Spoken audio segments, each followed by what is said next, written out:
Hello friends, നമുക്കിന്നൊരു beef അച്ചാർ ഉണ്ടാക്കിയാലോ.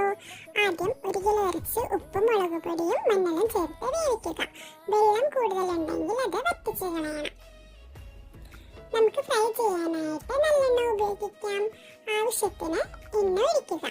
എണ്ണ ചൂടായി വരുമ്പോൾ കുറച്ചായി ഇറച്ചി ഫ്രൈ ചെയ്ത് കോരി മാറ്റി വെക്കുക. ഈ എണ്ണ തന്നെ നമുക്ക് അച്ചാർ ഉണ്ടാക്കാനും ഉപയോഗിക്കാം. ഇത് അരിച്ചെടുത്താൽ മാത്രം മതി. എണ്ണ ചൂടായി വരുമ്പോൾ കടുക് പൊട്ടിക്കുക. ശേഷം ഉലുവ, പിന്നെ നമ്മൾ അരിഞ്ഞു വെച്ചിരിക്കുന്ന ഇഞ്ചി, വെളുത്തുള്ളി, പച്ചമുളക് ഇട്ട് കൊടുക്കണം. അത് വഴണ്ട് വരുമ്പോൾ ഒരു പിടി കറിവേപ്പില കൂടി ചേർത്ത് കൊടുക്കാം. ഇതെല്ലാം നന്നായി മൂത്ത് വരുമ്പോൾ ഗ്യാസ് ഓഫ് ചെയ്തിട്ട് 3 ടേബിൾ സ്പൂൺ മുളക് പൊടി, 1 ടേബിൾ സ്പൂൺ കറി മസാലപ്പൊടി ചേർക്കുക. ഇനി നമ്മൾ വറുത്ത് വെച്ചിരിക്കുന്ന ബീഫ് അതിലോട്ട് ഇട്ട് കൊടുക്കുക. ആവശ്യത്തിന് വിനാഗിരി, പിന്നെ ഒരു നുള്ളി കായം, ഉപ്പ് നോക്കിയിട്ട് ആവശ്യമെങ്കിൽ ഉപ്പും ഇട്ട് കൊടുക്കുക. നന്നായി ഇളക്കി യോജിപ്പിക്കുക. ബീഫ് അച്ചാർ